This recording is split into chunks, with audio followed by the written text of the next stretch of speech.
Hello everyone, स्वागत है आप सभी का आज के इस नए वीडियो लेक्चर में। मैं हूं आपका दोस्त दीपेश गहलोत और हाजिर हूं आपके सामने अंतरराष्ट्रीय जगत का एक और नया मुद्दा लेकर। जैसा कि हम सभी जानते हैं, बहुत लंबे समय से इजराइल और हमास की लड़ाई चल रही थी। अभी क्या हुआ है, इजराइल ने हमास को बहुत अंदर से खंगाल कर इधर उधर से पूरी गाजा पट्टी को साफ कर दिया है। अब यहाँ पर हमास की हिम्मत नहीं होगी कि अगली बार इजराइल के ऊपर वो आंख भी उठा कर देखे। पर फिलहाल की स्थिति में अभी हुआ क्या है, जो इजराइल है, इजराइल का एक और पड़ोसी देश है जिसका नाम है लेबनान। लेबनान ने अभी फिलहाल की स्थिति में इसके ऊपर कर दिया है हमला। तो अब यहाँ पर इजराइल की तरफ से प्रतिक्रिया स्वरूप इसके ऊपर हमला किया जाने वाला है। ये हमला क्यों होगा, लेबनान ने इसके ऊपर हमला क्यों किया है, उसको समझने का प्रयास करेंगे। सबसे पहले इस तरीके का माहौल कुछ वहां पर देखने को मिल सकता है और ये बात पक्की है। ये किस आधार पर कहा जा सकता है, क्योंकि हाल ही में यूएस मिलिट्री जो है उसकी तरफ से अपने लोगों के लिए एडवाइजरी जारी कर दी गई और हम सभी जानते हैं जब जब यूएस मिलिट्री एडवाइजरी जारी करती है तो उसके कुछ बड़े ही भयानक परिणाम भुगतने को देखने को मिल सकते हैं। तो इसके आधार पर ऐसा कहा जा सकता है कि अब इजराइल कुछ स्ट्रिक्ट एक्शन लेगा। ये स्ट्रिक्ट एक्शन किस लेवल का होगा, ये बहुत ज्यादा सोचने लायक है। भारत की तरफ से भी यहाँ पर हमारे जो भी लोग हैं जो लेबनान के अंदर काम करते हैं या किसी भी तरीके से लेबनान से संबंध रखते हैं, उनके लिए एडवाइजरी जारी कर दी गई है। एडवाइजरी का नंबर जारी कर दिया गया है। हमारे जो वहां पर कैंपस बने हुए हैं, हमारी जो यहाँ पर राजदूत नियुक्त हैं, उनसे बातचीत के लिए और अपने आप को सुरक्षित स्थान पर भेजने के लिए भारत सरकार द्वारा भी पूरे प्रयास कर दिए जा रहे हैं। यहाँ पर ये है बेंजामिन नेतन्याहू। बेंजामिन नेतन्याहू अभी थोड़े ही दिन पहले जो यूएस की एक ट्रिप पे गए थे, मतलब किसी भी इंटरनेशनल रिलेशन में ये अपने किसी पैक्ट को साइन करने या अन्य किसी कारणों से ये यूएस गए हुए थे। जैसे ही इन्हें पता पड़ा कि इनके देश में गोलन हाइट्स एक जगह है, उसके ऊपर लेबनान के जो एक ग्रुप है जिसका नाम है हिजबुल्लाह की तरफ से आक्रमण किया जा रहा है, तो उन्होंने उसी तुरंत वहां से जो यूएस में अपनी मीटिंग कर रहे थे, मीटिंग को छोड़कर आए और पूरी तरीके से जो उस एरिया के अंदर जहां पर बम धमाके करे गए हैं उसकी जांच परख ली। खबर निकल कर आती है, excessive auction India issue advisory to the citizen in the Lebanon amid the tense situation. और इसके अलावा भी अलग अलग जगह से न्यूज निकल कर आई है। फिलहाल की स्थिति में बेंजामिन नेतन्याहू पूरी तरीके से इस जायजा लेने में लगे हैं कि कहां पर नुकसान हुआ है, किस तरीके से हमारे जो लोग वहां पर इफेक्ट हुए हैं उनके अंदर बहुत ये मुख्य कारण युद्ध का यहाँ पर क्यों निकल कर आएगा, क्योंकि यहाँ पर हिजबुल्लाह के द्वारा जो आक्रमण करा गया है, बम धमाके करे गए हैं, ये बच्चों के ऊपर करे। थोड़े समय पहले एक खबर निकल कर आई थी कि इजराइल की तरफ से एक बम फेंका गया था। उस बम के फेंकने पर कुछ बच्चों के ऊपर बम जा गिरा था। तो ऑल आइज ऑन राफा नाम से एक पूरी तरीके से कैंपेन चलाया गया था, ये जो भी सपोर्ट करती है फिलिस्तीन देश को, कंट्री उनकी तरफ से। वैसे ही इस बार हुआ है कि इजराइल का एक क्षेत्र है जिसे गोलन हाइट्स कहा जाता है, गोलन हाइट्स के ऊपर कुछ बच्चों के ऊपर बमबारी करी गई है। उसी को लेकर अब यहाँ पर इजराइल अपनी तरफ से जवाब देगा। Global travel warning intense on Israel considers military action against the Hezbollah. अब हिजबुल्लाह क्या है? हिजबुल्लाह एक तरीके का क्या है, आतंकी ग्रुप है। आतंकी ग्रुप किसकी तरफ से संचालित करा जाता है? तो ये संचालित करा जाता है ईरान की तरफ से। हम सभी जानते हैं कि एक देश है ईरान और एक देश है इजराइल। इन दोनों देशों की आपस में बनती नहीं है, दोनों देश एक दूसरे के दुश्मन है। और यहाँ पर ईरान का एक प्रमुख लक्ष्य है, उस देश का ही प्रमुख लक्ष्य है कि हम किसी भी तरीके से इजराइल को समाप्त करेंगे। तो इसके लिए वो जो इजराइल का जो बोला जाए तो पश्चिमी क्षेत्र है जिसके अंदर गाजा पट्टी संचालित होती थी, उस गाजा पट्टी के अंतर्गत हमास को पैसे दिया करता था। हमास अपने पूरे दमखम से पैसा लगाकर वहां पर आतंकवादी गतिविधियां संचालित करता था। इसी प्रकार से यहाँ पर जो एक लेबनान देश है इजराइल के जस्ट ऊपर है, उसको भी एक ग्रुप है जिसका नाम हिजबुल्लाह।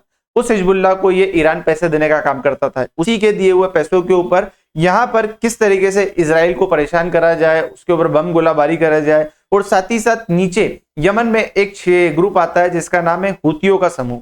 हुतियों के समूह द्वारा भी, हुतियों के ग्रुप द्वारा भी यहाँ पर इजराइल के ऊपर अटैक करे जाते थे। मतलब ओवरऑल इजराइल अलग अलग जगह से उसके ऊपर टारगेट करे जाते थे, पर हमास को तो उन्होंने समाप्त कर दिया, हुतियों को भी उन्होंने अच्छा जवाब दिया है। पर अब बारी आ गई है यहाँ पर हिजबुल्लाह की, क्योंकि हिजबुल्लाह ने यहाँ पर क्या करा है, एक सेंटिमेंट हर्ट कर दिए। क्योंकि ओवरऑल इन्होंने अगर बम धमाके करते ग्राउंड में कर देते, इट मींस ओपन एरिया में कर देते, शहर में करते, पर इन्होंने खेलते हुए बच्चों के ऊपर यहाँ पर बम फेंके।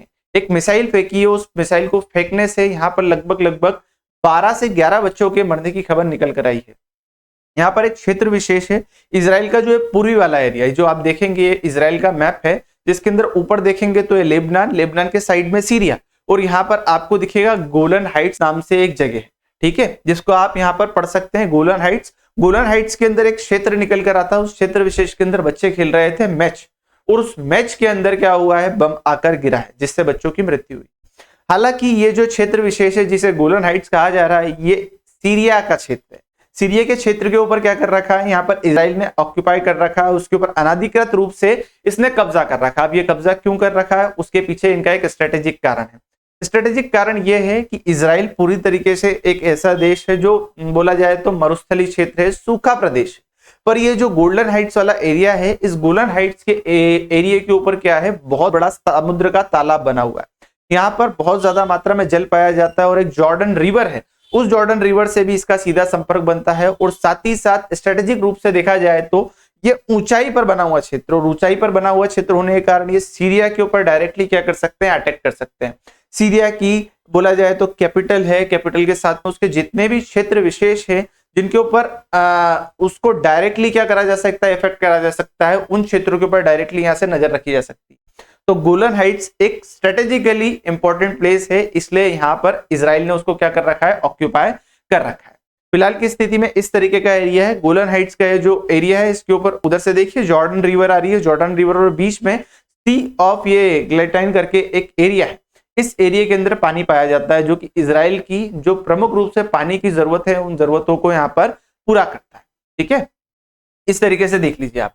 अब यहाँ पर न्यूज निकल कर आई है कि जैसे उस समय अलग अलग कंट्रीज थी जो किसकी सपोर्टिव थी, फिलिस्तीन की सपोर्टिव थी, या बोला जाए तो जो इजराइल के आसपास का एरिया है जिसके अंदर सभी देश उसका विरोध करते हैं, उनने जब क्या करा था, हमला करा था, तो इजराइल के बिहाफ पे या बोला जाए तो उसके अगेंस्ट में तर्क निकल कर आए थे, ऑल आइज ऑन राफा। तो उसी प्रकार से अब इजराइल के अंदर क्या करे गए हैं, कुछ बच्चों को मारा गया, तो उसके लिए फिर यहाँ पर बोला जा रहा है ऑल आइनोस मजादस मजडल सेम्स करके एक एरिया है, उस एरिया के अंदर बच्चे मरे। तो भैया जब हमने मारा था तब तो तुम खूब कैंपेन चला रहे थे, अब हमारे ऊपर हमला हुआ है, हमारे बच्चों को मारा गया है, तो अब क्या हुआ है, अब क्यों चुप्पी बनाए हुए रखी है, इसकी तरफ से यहाँ पर तर्क निकाले जा रहे हैं। इस तरीके से देखिए यहाँ पर ये जो ऑल आइज ऑन राफा का आपने पोस्टर बहुत लंबे समय तक देखा होगा सोशल मीडिया में, फेसबुक, इंस्टाग्राम, जगह जगह चला गया था।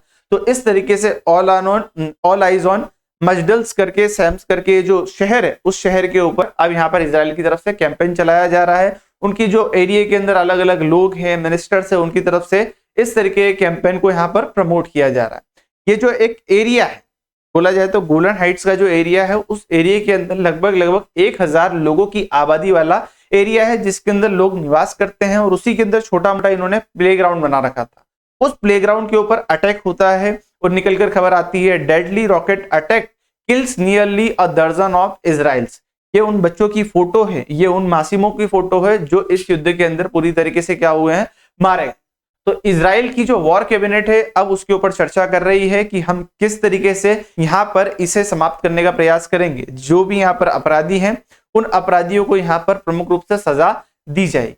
ये उस समय का क्या है, जो बोला जाए तो कोड बना हुआ है, इस कोड के अंदर ही क्या हुई है, यहाँ पर मिसाइल आके गिरी थी। पूरी तरीके से कोड अभी फिलहाल की स्थिति में नष्ट हो गया है, 12 बच्चों का शव है। इजराइल की जो जनता है पूरी तरीके से आक्रोश में भरी हुई है। पिछले कुछ समय से इजराइल और हिजबुल्लाह लगातार एक दूसरे से यहाँ पर हमले करे जा रहे थे, पर अब ये जो हमला होने वाला है, ये हमला बहुत ही ज्यादा खतरनाक होगा, क्योंकि यहाँ पर 12 बच्चों को मार दिया गया। बच्चों की मौत यहाँ पर एक तरीके से लोगों के सेंटिमेंट को हर्ट करती है।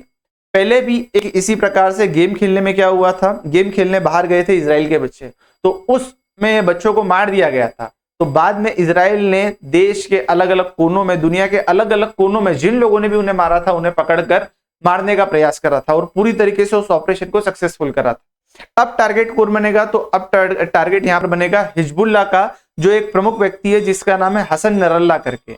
यहाँ पर इसके पास लगभग 75,000 एक्टिव सोल्जर, 75,000 लड़ाके हैं, बोला जाए तो सोल्जर हैं इसके पास, और 20,000 उसमें से एक्टिव है, 25,000 इसने रिजर्व करके रख रखे हैं।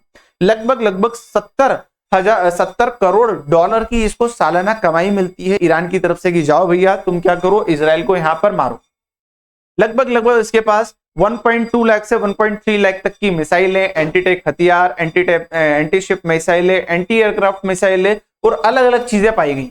यहाँ पर जो America, Britain, Arab League, Canada, Argentina, Bahrain, Colombia, Germany, Israel, Netherlands, Paraguay ने हिजबुल्लाह को पूरी तरीके से यहाँ पर आतंकी समूह घोषित कर रखा है। मतलब ये जो लोग हैं इसे आतंकी समूह मानते हैं, इनके देशों में इनकी एंट्री पूरी तरीके से ban. Anger and the grief makes us the Masdal Shams brutally 10 children killed by the rocket strike। अब यहाँ पर इजराइल क्या है, पूरी तरीके से एक्शन मोड में आ गया है। वो इस पूरे क्षेत्र की रक्षा करने के लिए, लोगों के सेंटिमेंट को सेटिस्फाई करने के लिए अब वो तैयार हो जाएगा। और जिस तरीके से हमास को उन्होंने उखाड़ फेंका था उसी प्रकार से अब वो यहाँ पर हिजबुल्लाह को भी उखाड़ फेंकेगा। यहाँ पे क्या है, जो बोला जाए तो ईरान है, ईरान एक शिया मुस्लिम प्रमुख क्षेत्र है और उसी शिया मुस्लिम प्रमुख क्षेत्र का एक आतंकवादी समूह है जिसे बोला जाता है हिजबुल्लाह। अब यहाँ पर ये दोनों ही देश, जितने भी मुस्लिम कास्ट है जिसके अंदर शिया, सुन्नी और बगदादी, जितनी भी अलग अलग तरीके की मुस्लिम कास्ट आती है, सब की सब इजराइल की विरोधी है। तो उसके अंदर से अलग अलग देशों के माध्यम से इजराइल का विरोध तो कहा जाता है, पर ये जो ईरान है एक्टिवली उसको क्या करता है, फोर्स करता रहता है, उससे बोला जाए तो हर्ट करने का प्रयास करता रहता है। तो उसी कड़ी में यहाँ पर ये एक कदम उठाया गया था हिजबुल्लाह की तरफ से। हिजबुल्लाह बेसिकली लेबनान की जो शासन व्यवस्था उसके अंदर भी एक महत्वपूर्ण स्थान रखता है, क्योंकि लेबनान है उसके अंदर 3 प्रमुख धर्म, एक है यहाँ पर शिया, दूसरा है सुन्नी मुसलमान और तीसरा यहाँ पर क्रिश्चियन धर्म के लोग रहते हैं। 3 प्रमुख धर्म इसके अंदर मिलकर रहते हैं और यहाँ की सरकार को चलाने में भी इन 3 प्रमुख धर्मों का एक महत्वपूर्ण योगदान है, क्योंकि इसके अंदर से जो तीनों में से कोई एक न्यायपालिका देख लेता है, तीनों में से कोई एक कार्यपालिका देख लेता है, तीनों में से कोई एक विधायिका देख लेता है। तो इस प्रकार ये अपने देश के अंदर शक्ति का जो एक केंद्रीकरण हो जाता है उस केंद्रीकरण को बनाकर रखते हैं। इस प्रकार के कुछ वीडियोस थे यहाँ पर जो इजराइल की तरफ से जारी करे गए थे। यहाँ पर जो फराक 1 नाम से एक मिसाइल है, उस मिसाइल को दाग कर हिजबुल्लाह की तरफ से अटैक करा गया और ये बेसिकली मिसाइल बनाई जाती है ईरान के द्वारा। तो इस तरीके से ये पूरी की पूरी घटना है। यहाँ पर इजराइल की तरफ से जो स्टेटमेंट निकल कर आ रहे हैं उसके अंदर ये बोल रहा है क्या कि जो यूरोपियन न्यूज एजेंसी है बीबीसी है वो गलत न्यूज छाप रही है। उसको न्यूज क्या छापी, उसने 11 dead in rocket attack on the Israeli occupied Golan Heights. अब ये बोल रहे हैं कि भैया तुमको ये गलत न्यूज है, तुमको ऐसा नहीं छापना था, तुमको छापना था क्या, murdered by the Hezbollah rocket attack on the Israel children playing at the ground. तुम तो ये डायरेक्टली क्या शो कर रहे हो कि अब इजराइल हमला करेगा। तो इजराइल हमला क्यों करेगा, इजराइल इनको बार बार मारने क्यों जा रहा है, क्योंकि यही हरकत करते हैं। पहले हमने कुछ नहीं बोला है, हम तो शांति से हमारा काम कर रहे थे, यही हमारे आगे आए हैं, इन्होंने हमारे बच्चों को मारा है, तो अब तो युद्ध बनता है।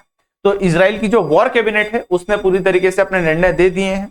किसी भी क्षण ये खबर निकल कर आ सकती है कि यहाँ पर हमला हो चुका है। भारत सरकार की तरफ से लेबनान के अंदर भी अपनी तरफ से एडवाइजरी जारी कर दी गई है कि ये जो भी लोग लेबनान के अंदर अभी क्या कर रहे हैं, सर्वाइव कर रहे हैं, तो वो अपने सुरक्षित स्थानों पर चले जाएं। वो अलग अलग जो भी अपने घर हैं, घरों के अंदर चले जाएं, सड़कों के ऊपर घूमने ना निकलें। जो भी इनके सुरक्षित क्षेत्र, उन सुरक्षित क्षेत्रों में ये चले जाएं। तो फिलहाल की स्थिति में खबर इतनी ही है कि जो इजराइल है, इजराइल अब पूरी तरीके से एक्शन मोड में आ जाएगा और कुछ ही दिनों के अंदर ये हो सकता है आने वाले 10, 12, 15, 24 घंटों के अंदर लेबनान के ऊपर हमला करेगा। और ये जो हमला होगा ये देखने लायक होगा। ये क्या मोड़ लेता है इसको समझेंगे हम अगली किसी वीडियो लेक्चर में। मिलते हैं। धन्यवाद। जय हिंद, जय भारत।